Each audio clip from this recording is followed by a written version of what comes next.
नमस्कार, welcome to HP Amit education. JVT से regarding एक अपडेट न्यूज़पेपर के माध्यम से लगी है। कुछ दिन पहले भी ये अपडेट लगी हुई थी। जैसे कि जो आरएनपी रूल्स हैं जेवीटी के, उसमें 50% रिक्रूटमेंट बैच वाइज के थ्रू होनी चाहिए और 50% रिक्रूटमेंट जो है वो कमीशन के थ्रू होनी चाहिए।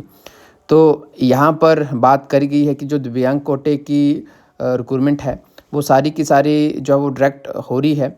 तो उसके ऊपर यहाँ पर माननीय न्यायालय द्वारा जो है वो जो डिटेल मांगी है।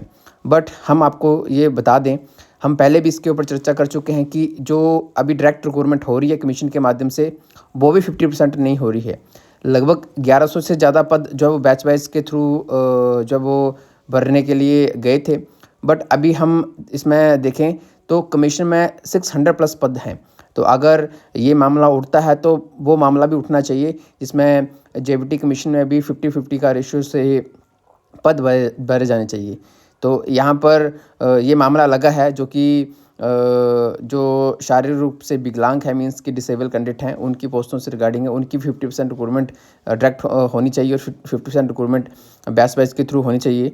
तो उनकी डायरेक्ट रिक्रूटमेंट हो रही है, तो उसके थ्रू जो है ये सारा मामला अगेन जो सामने आया है। बट जो बैच वाइज में जितनी पोस्टें फिल हुई हैं उतनी पोस्टें कमीशन के थ्रू फिल नहीं हुई हैं। तो ये मामला अगर उठता है तो ये मामला भी उठाना चाहिए कि जो कमीशन है उसमें भी पोस्टें इंक्रीज़ होनी चाहिए। तो ये बात सभी स्टूडेंट्स जो कि जेवीटी के हैं उनको पता होना चाहिए कि जेवीटी में बैच वाइज की रिक्रूटमेंट 2 बार हो चुकी है, बट कमीशन 2019 के बाद अभी 2025 में हो रहा है। तो उसमें जितनी पोस्टें पहले थी उतनी पोस्टें अभी नहीं हैं, मतलब 50% जो पोस्टें फिल कमीशन के थ्रू भी नहीं हो रही हैं। तो अगर विकलांग वालों का अगर मुद्दा उठता है तो बाकी भी स्टूडेंट्स इस मुद्दे को उठा सकते हैं। नेक्स्ट जो बड़ी अपडेट है वो एसएमसी के टीचरों के नियमितीकरण से रिलेटेड है, जिससे रिलेटेड भी हाई कोर्ट ने सरकार से जवाब मांगा है। बहुत टाइम से जो एसएमसी के टीचर्स हैं वो रेगुलर होने के लिए सरकार के ऊपर दबाव डाल रहे हैं। और एलडीआर का जो एग्ज़ाम है उसके ऊपर भी कुछ दिन पहले अपडेट लगी थी कि हिमाचल प्रदेश स्कूल शिक्षा बोर्ड से एग्ज़ाम होगा। पहले पद भी कम थे, अब पदों को भी बढ़ाया गया है। बट यहाँ पर जो एसएमसी के टीचर्स हैं वो पीटीए पैरा जो अध्यापक पीछे रेगुलर हुए हैं, तो उनके तर्ज पर जो अपने आप को रेगुलर करने की बात यहाँ पर उठा रहे हैं। तो ये बड़ी अपडेट अगेन एसएमसी के टीचर्स से लगी है। बाकी गवर्नमेंट की तरफ से बोला गया था कि जो एलडीआर का एग्ज़ाम है जिसमें 1400 प्लस पद कर दिए गए हैं, तो उसका एग्ज़ाम जो नया सेशन है उससे पहले करवा लिया जाएगा और आपको उसका सिलेबस भी बता दिया जाएगा। नेक्स्ट जो बड़ी अपडेट है वो नई रिक्रूटमेंट से संबंधित है।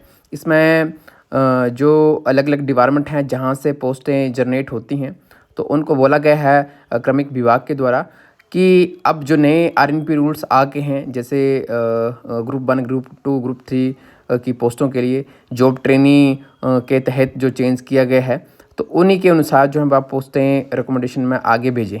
तो ये जानकारी जो है वो दी गई है सभी जो विभाग हैं उनको कि आप जो नए आरएनपी रूल्स हैं तो उनके तहत ही जो है वो पोस्टें जो है वो भेजें, क्योंकि उसमें जो 23 फॉर्म है वो चेंज किया है, उसमें संशोधन किया है। तो उसमें जॉब ट्रेनिंग का जो शब्द है जिसमें जो भी चेंज हुए हैं तो वो सारे प्रावधान उसमें मेंशन है। तो ये अपडेट नई भर्तियों से रिलेटेड भी लगी है, ताकि आगे चलकर जैसे पोस्टें कमीशन में जाती हैं तो पुराने स्ट्रक्चर के अकॉर्डिंग जो डाटा भेजा जाता है तो फिर अगेन कमीशन को डिपार्टमेंट को भेजना पड़ता है। तो ये सारे ही काम उसमें रहते हैं। तो ये बड़ी अपडेट्स आज न्यूज़पेपर के माध्यम से लगी हैं। धन्यवाद।